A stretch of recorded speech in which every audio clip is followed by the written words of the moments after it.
नमस्कार, शाम के 7 बज रहे हैं और आप देख रहे हैं राज्यसभा टीवी। दिन भर की तमाम बड़ी और अहम खबरों के साथ मैं हूं टीना झा। शुरुआत करते हैं हेडलाइंस से। हिंद प्रशांत क्षेत्र में बेरोक टोक आवाजाही के लिए शांति और सुरक्षा सुनिश्चित करना जरूरी। टोक्यो क्वाड सम्मेलन में भारत समेत अमेरिका, ऑस्ट्रेलिया और जापान ने एक सुर में रखा विचार। अमेरिका ने हिमालय क्षेत्र में तनाव और कोविड-19 महामारी के लिए चीन को ठहराया जिम्मेदार।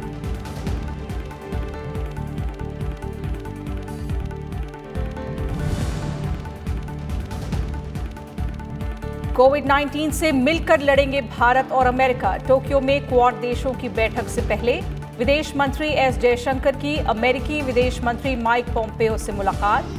हिंद प्रशांत क्षेत्र में शांति और सुरक्षा कायम करने के लिए साझा प्रयास करने पर भी सहमति।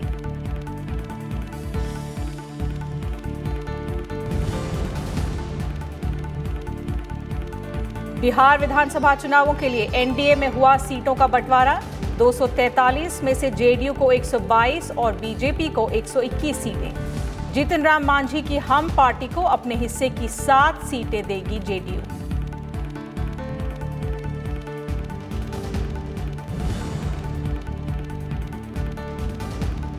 कोविड दिशा निर्देशों के सख्त पालन के साथ 15 अक्टूबर से खुलेंगे सिनेमा हॉल और थिएटर। केंद्रीय मंत्री प्रकाश जावड़ेकर ने जारी किया एसओपी। फिल्म की शुरुआत और अंतराल में दिखानी होगी कोविड-19 से संबंधित जागरूकता क्लिपिंग।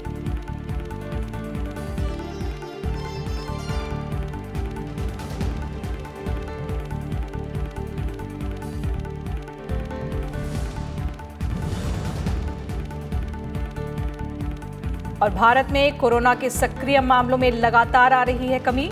कुल संक्रमित मामलों में 13.75% ही सक्रिय मामले।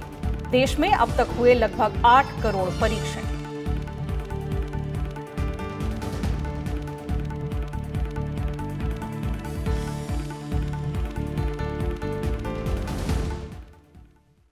जापान में हो रहे क्वाड सम्मेलन में आज भारत ने दक्षिण चीन सागर में सभी देशों के लिए बाधा रहित आवागमन, इस क्षेत्र में बसे देशों की संप्रभुता और अखंडता की जोरदार वकालत की।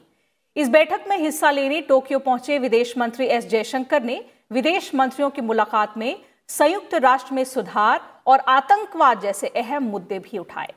क्वाड समूह में भारत और जापान के अलावा अमेरिका और ऑस्ट्रेलिया भी शामिल हैं। टोक्यो में आयोजित क्वाड सम्मेलन के पहले दिन भारत, जापान, अमेरिका और ऑस्ट्रेलिया के विदेश मंत्रियों ने वैश्विक व्यापार, शांति और कोविड-19 महामारी जैसे विषयों पर व्यापक चर्चा की। साथ ही हिंद प्रशांत क्षेत्र में शांति और सुरक्षा के मसले को भी प्रमुखता से उठाया गया। विदेश मंत्री एस जयशंकर ने कहा कि हिंद प्रशांत क्षेत्र मुक्त और आबादित होना चाहिए। कुछ ऐसे ही विचार अमेरिका, ऑस्ट्रेलिया और जापान के विदेश मंत्रियों ने भी व्यक्त किए। As vibrant and pluralistic democracies with shared values, our nations have affirmed collectively the importance of maintaining a free, open and inclusive Indo-Pacific.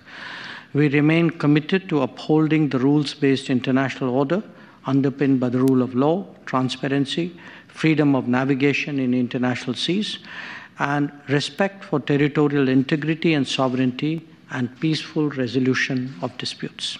This important step in the continuing evolution of the Quad signals our steadfast commitment to working together to promote an open, inclusive and resilient Indo-Pacific. The Quad has a positive agenda. It's a diplomatic network that assists us as democracies to align ourselves in support of shared interests. सम्मेलन में हिंद प्रशांत के अलावा हिमालय क्षेत्र में चीन के दखल समेत कई अन्य अहम मुद्दों पर भी चर्चा की गई। अमेरिकी विदेश मंत्री माइक पोम्पियो ने कहा कि चीन का एक तरफा बर्ताव इस क्षेत्र में तनाव का कारण बन रहा है। माइक पोम्पियो ने कोविड-19 महामारी के लिए सीधे तौर पर चीन को जिम्मेदार ठहराया। When we met now last year, the landscape was very different. We couldn't have imagined a pandemic that came from Wuhan. That crisis was made infinitely worse by the Chinese Communist Party's cover-up. The regime's authoritarian nature led its leaders to lock up and silence the very brave Chinese citizens who were raising the alarm. America stands with each of you as we work to achieve victory over this horrible pandemic and rebuild our economies together. बैठक में belt and road परियोजना की आड़ में चीन की शोषणकारी नीतियों पर भी गंभीरता से विचार किया गया। इसके साथ ही चारों देशों और दुनिया के दूसरे देशों के बीच कनेक्टिविटी के मुद्दे पर भी चर्चा हुई। विदेश मंत्री एस जयशंकर ने आतंकवाद, साइबर क्राइम और मैरीटाइम सिक्योरिटी जैसे मुद्दों की तरफ सभा का ध्यान खींचा। क्वाड समूह के देशों ने स्वास्थ्य, स्थिरता और क्षेत्र की संपन्नता के लिए मिलकर काम करने पर भी सहमति जताई। अखिलेश सुमन, राज्यसभा टीवी। क्वाड सम्मेलन में हिस्सा लेने आए अमेरिका के विदेश मंत्री माइक पोम्पियो के साथ आज विदेश मंत्री एस जयशंकर ने अलग से मुलाकात की। इस दौरान दोनों नेताओं ने हिंद प्रशांत क्षेत्र में मुक्त और बेरोक टोक आवाजाही के लिए अनुकूल माहौल बनाने पर मिलकर काम करने पर सहमति जताई। मुलाकात के दौरान कोविड-19 महामारी से निपटने के लिए भी सहयोग पर सहमति बनी। विदेश मंत्री एस जयशंकर ने ट्वीट करके कहा कि दोनों नेताओं के बीच मुलाकात काफी सौहार्दपूर्ण रही और दोनों देश हिंद प्रशांत क्षेत्र में सुरक्षा और स्थिरता के लिए काम करेंगे।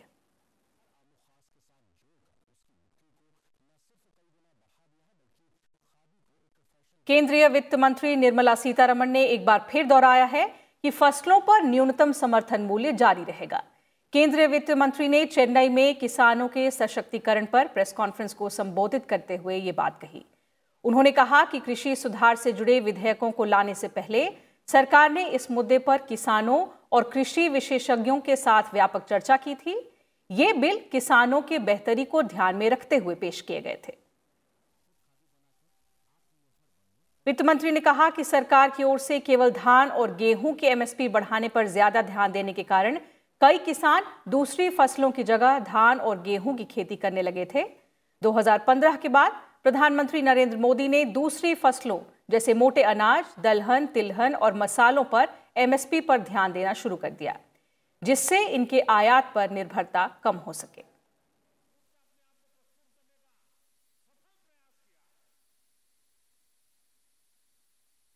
MSP is there, it was there, and it shall continue to be there.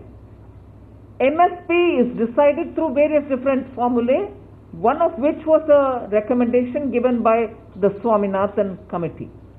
But of course the CACP, which looks at the cost of price and production for agricultural products, also does its annual crop-based rigorous exercise, Kharif or Rabi. परिवहन, पर्यटन और संस्कृति संबंधी संसदीय समिति की आज बैठक हुई। पुनर्गठन के बाद टीजी वेंकटेश की अध्यक्षता में समिति की पहली बैठक हुई। बैठक के एजेंडे में पर्यटन मंत्रालय की 2020-21 अनुदान की मांगों पर 275वीं रिपोर्ट में शामिल समिति की सिफारिशों और टिप्पणियों पर सरकार की ओर से कार्रवाई की मसौदा रिपोर्ट को स्वीकार करना और सड़क परिवहन और राजमार्ग मंत्रालय की 2020-21 अनुदान की मांगों पर 278वीं रिपोर्ट में शामिल समिति की सिफारिशों और टिप्पणियों पर सरकार की ओर से की गई कार्रवाई पर मसौदा रिपोर्ट शामिल है। सभी 24 विभाग संबंधित संसदीय स्थायी समितियों का पुनर्गठन राज्यसभा के सभापति एम वेंकैया नायडू और लोकसभा अध्यक्ष ओम बिरला की ओर से किया गया है।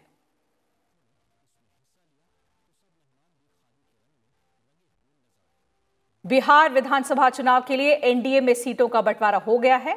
आज पटना में एक साझा प्रेस वार्ता के दौरान सीट बंटवारे को लेकर ऐलान किया गया। इस मौके पर मुख्यमंत्री नीतीश कुमार और उप मुख्यमंत्री सुशील कुमार मोदी भी मौजूद रहे।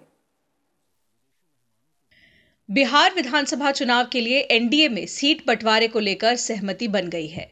प्रदेश के कुल 243 विधानसभा सीटों में से 122 सीटें जेडीयू और 121 सीटें बीजेपी के खाते में आई हैं।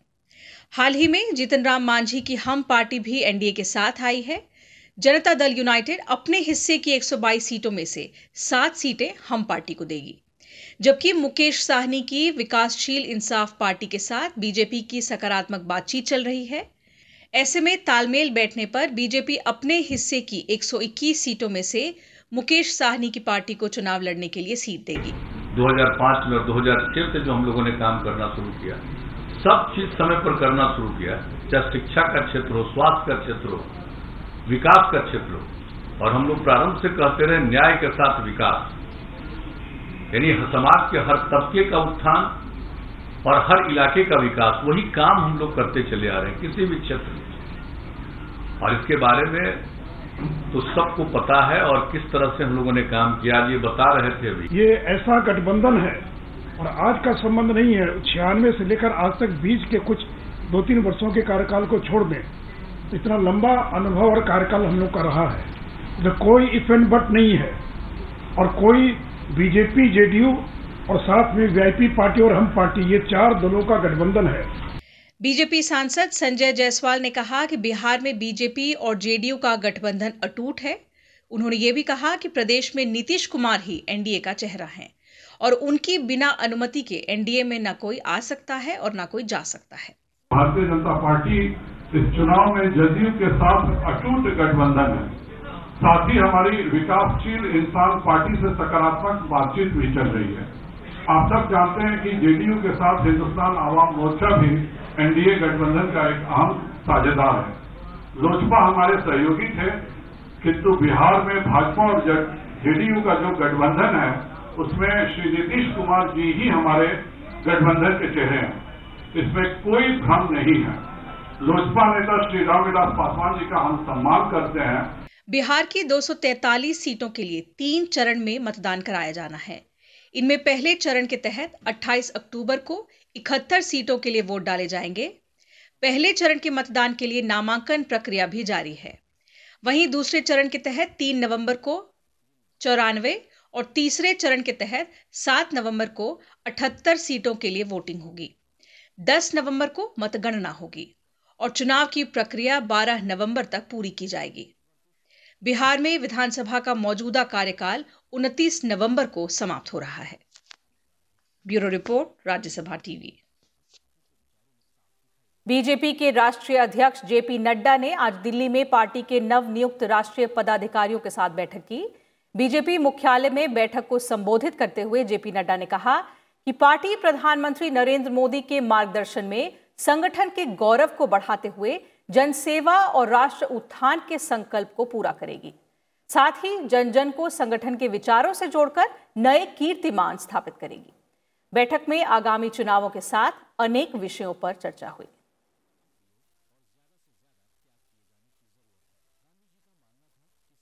अनेक विषयों पर चर्चा हुई। सबसे पहले किसान जागरण अभियान, उसको जन जन तक ले जाना और उस अभियान को जन जन तक ले जाकर ये बताना कि किस प्रकार से कांग्रेस इस बिल का पहले समर्थन करती रही है और राजनीतिक स्वार्थ के कारण आज जिस प्रकार से सीए का विरोध किया था, जीएसटी का विरोध किया, उसी प्रकार से इस बिल का भी विरोध कर रही है। उद्यमियों और नवाचार के क्षेत्र में लोगों को प्रोत्साहित करने के लिए आज राष्ट्रीय स्टार्टअप पुरस्कार वितरित किए गए। वाणिज्य और उद्योग मंत्री पीयूष गोयल ने 12 क्षेत्रों की 35 श्रेणियों के लिए पहली बार ये पुरस्कार दिए। इनमें कृषि, शिक्षा, उद्यमिता, प्रौद्योगिकी, ऊर्जा, वित्त, खाद्य, स्वास्थ्य, उद्योग और शहरी सेवाएं शामिल हैं। पीयूष गोयल ने कहा कि इन पुरस्कारों के जरिए असाधारण काम करने वाले स्टार्टअप के साथ साथ युवाओं को भी प्रोत्साहित किया जा रहा है। उन्होंने कहा कि प्रधानमंत्री नरेंद्र मोदी के विजन पर काम करते हुए भारत दुनिया का सबसे बड़ा स्टार्टअप इकोसिस्टम बनने की राह पर है। पुरस्कारों को अपने आप में बेहद खास बताते हुए उन्होंने कहा कि ये पहली बार है जब नए विचारों और काम के नए तरीकों को एक पहचान दी गई है।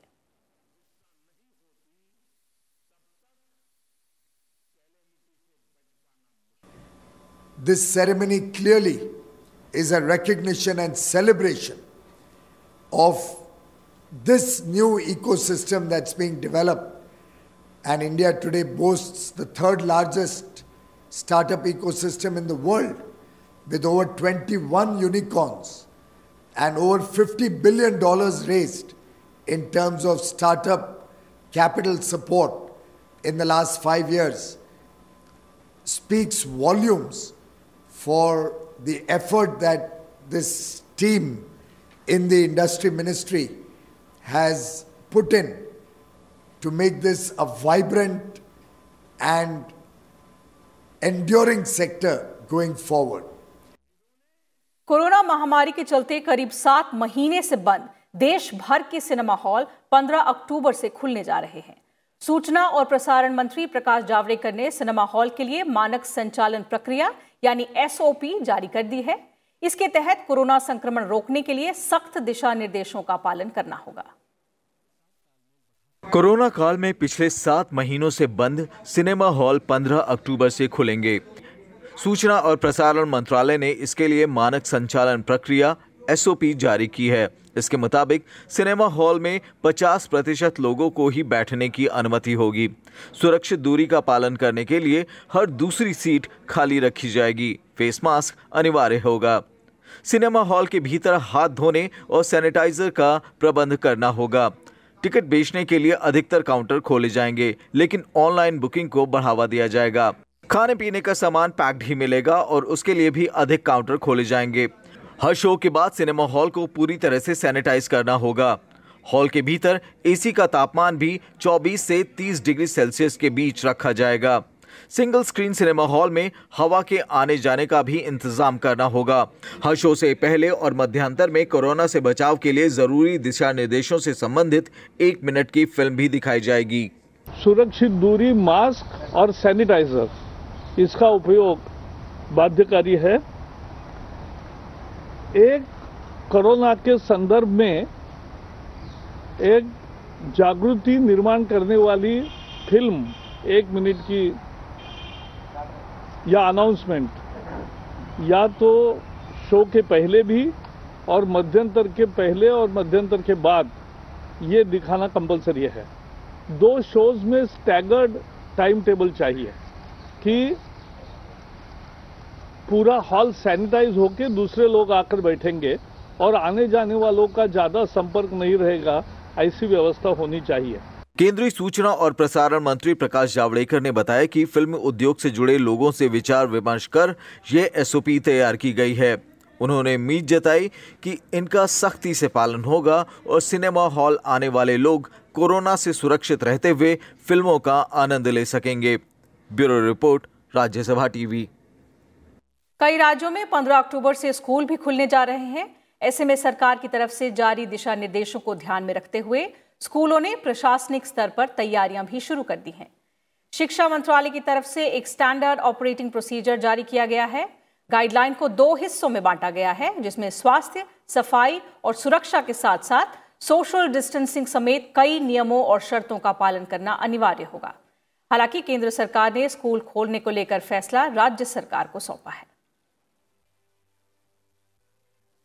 All of us at schools are prepared with both organizing the social distancing for the children as well as for the also for the health and hygiene and the sanitation and sanitization. We are also sensitizing the parents and the students on if there is anybody in the neighborhood or in the family who is infected, so not to send the children. देश में पिछले 2 हफ्ते में कोविड-19 के सक्रिय मामलों में कमी आई है। स्वास्थ्य मंत्रालय ने बताया कि वायरस को नियंत्रित करने के लिए किए जा रहे प्रभावी कार्यों से संक्रमित लोगों की संख्या 10 लाख से नीचे बनी हुई है।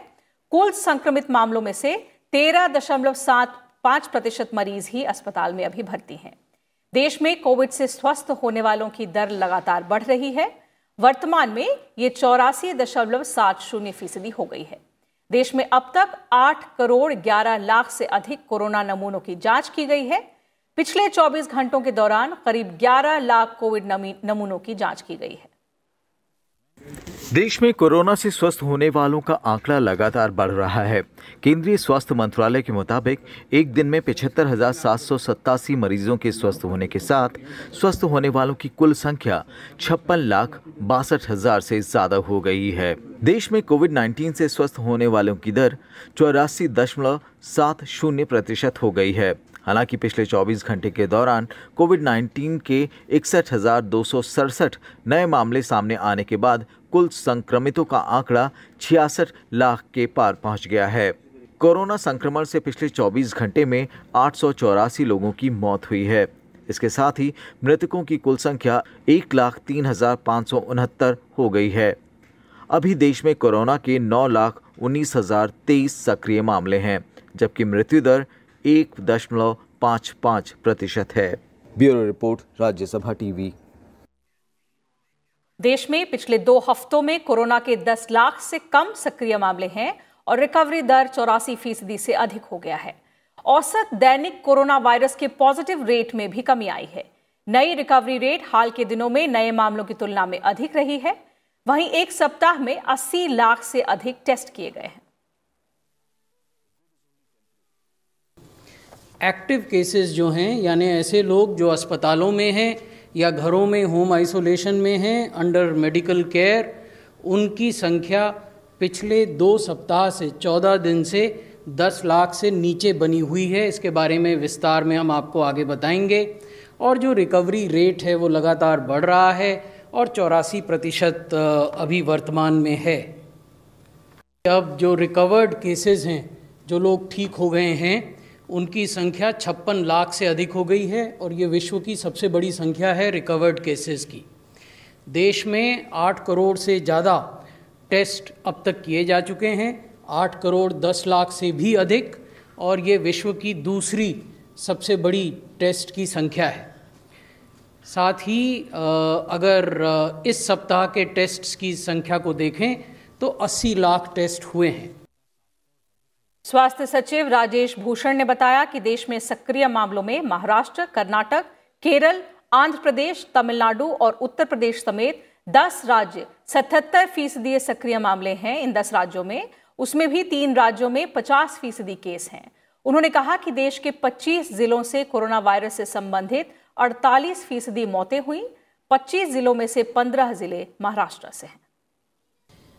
देश में 10 राज्य ऐसे हैं जहां 77% एक्टिव केसेस कंसंट्रेटेड हैं।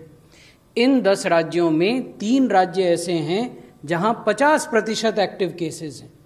अगर आप देखें, महाराष्ट्र, कर्नाटक और केरला, इन 3 राज्यों में देश भर के जो एक्टिव केस हैं, जो मैंने अभी आपको बताया 9,19,000 से कुछ अधिक, उस 9,19,000 का 50% 3 राज्यों में है।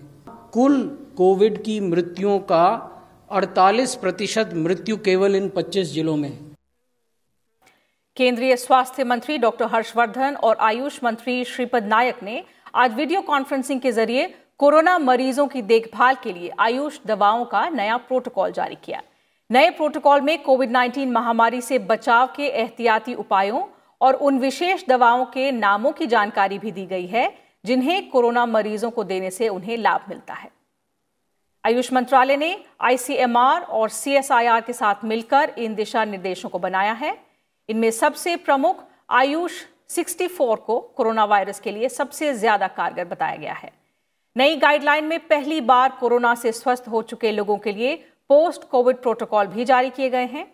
क्लिनिकल स्टडीज से यह साबित हुआ है कि अश्वगंधा, लौंग और गिलोय जैसी औषधियां सूजन कम करने, एंटीवायरल, रोग प्रतिरोधक क्षमता बढ़ाने में कारगर हैं, जिससे कोविड-19 से बचाव में मदद मिलती है। ये जो प्रोटोकॉल है, इसके औषधि है, ये स्टैंडर्ड जो एडवाइजरी उसका रिप्लेसमेंट नहीं है, ये एडिशनल है। मतलब इसको लेने के बाद यदि किसी ने औषधि ली और फिर अपना मास्क लगाना बंद कर दिया या सोशल डिस्टेंसिंग बंद कर दिया तो वो चलेगा नहीं। इट इज इन एडिशन, ये एडिशनल है। तो इसको लेने के बाद ऐसी फॉल्स सेंस ऑफ सिक्योरिटी नहीं आनी चाहिए। राष्ट्रीय स्वयंसेवक संघ के सर संचालक डॉक्टर मोहन भागवत ने आज राजस्थान के कोटा में दत्तोपंत ठेंगड़ी के जन्म शताब्दी समापन समारोह को संबोधित किया। इस मौके पर उन्होंने भारतीय किसान संघ में दत्तोपंत ठेंगड़ी के योगदान को याद किया। दत्तोपंत ठेंगड़ी भारतीय किसान संघ, भारतीय मजदूर संघ और स्वदेशी जागरण मंच के संस्थापक थे। भारतीय किसान संघ की स्थापना कोटा के दशहरा मैदान में की गई थी। और कोई साधन नहीं, कार्यकर्ता नहीं, ऐसी अवस्था में किसान संघ को दिग्दर्शित करते हुए सब कार्यकर्ताओं के साथ चलाते चलाते चलाते आज की स्थिति में लाना, जहां तक भारत के और केंद्र सरकार के और राज्य सरकार के बैठकों में भी विचार विनिमय भी उसको बुलाया जाता है, एक महत्वपूर्ण घटक माना जाता है। इस अवस्था तक उसको लाना, ये जो उपेक्षा और विरोध के कालखंड को पार करने का बाह्य दृष्टि से बड़ा कठिन उद्यम रहता है, उसमें वही हमारे एक तरह से नेता थे। दिल्ली से सटे गाजियाबाद के हिंडन एयरबेस पर वायुसेना के जवानों ने आज फुल ड्रेस रिहर्सल की। ये रिहर्सल 8 अक्टूबर को होने वाले वायुसेना दिवस के पहले की गई। इस साल का मुख्य आकर्षण राफेल विमान होगा। हाल ही में राफेल के शामिल होने से भारतीय वायुसेना की ताकत पहले के मुकाबले काफी बढ़ गई है।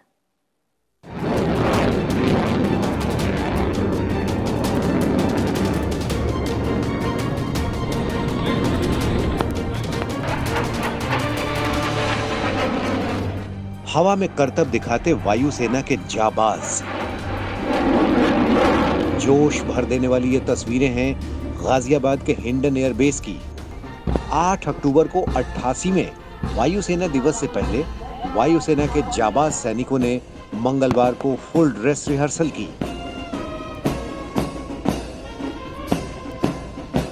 इस आयोजन का मुख्य आकर्षण रहा राफेल विमान, जिसे पिछले महीने ही वायुसेना के बेड़े में शामिल किया गया। प्रदर्शन के दौरान तेजस, जगुआर, मेघ, सुखोई, चिनूक और डॉनियर सहित कई अत्याधुनिक विमानों ने वायुसेना की ताकत का एहसास कराया।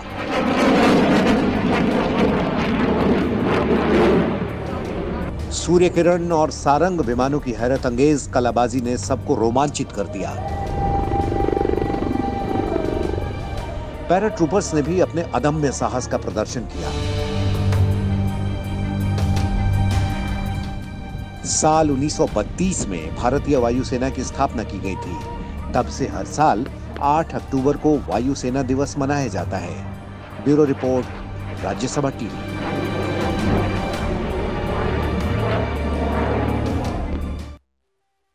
भौतिकी के क्षेत्र में साल 2020 के लिए नोबेल पुरस्कार की घोषणा कर दी गई है।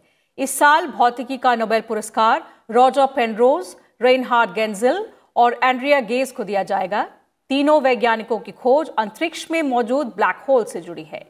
यूनाइटेड किंगडम में पैदा हुए और ऑक्सफोर्ड यूनिवर्सिटी में पढ़ाने वाले रॉजर पेनरोज ने पता लगाया है कि ब्लैक होल के निर्माण को सापेक्षता के सिद्धांत पर समझा जा सकता है। यह सिद्धांत एल्बर्ट आइंस्टाइन ने दिया था। दूसरी तरफ हमारी आकाश गंगा के केंद्र में मौजूद एक अदृश्य लेकिन बेहद शक्तिशाली ऑब्जेक्ट यानी ब्लैक होल की खोज के लिए रेनहार्ड गेंजेल और एंड्रिया गेज को इस पुरस्कार से सम्मानित किया जाएगा। रेनहार्ड गेंजेल जर्मनी में पैदा हुए और मार्क्स प्लॉन्क इंस्टीट्यूट के निदेशक हैं। एंड्रिया गेज अमेरिकी हैं और university of California Los Angeles में प्रोफेसर हैं। हर साल 10 सितंबर को ये पुरस्कार दिए जाते हैं। कोरोना महामारी की वजह से इस साल विज्ञान, साहित्य और शांति पुरस्कारों के विजेताओं को उनके देश में ही पुरस्कार दिया जाएगा।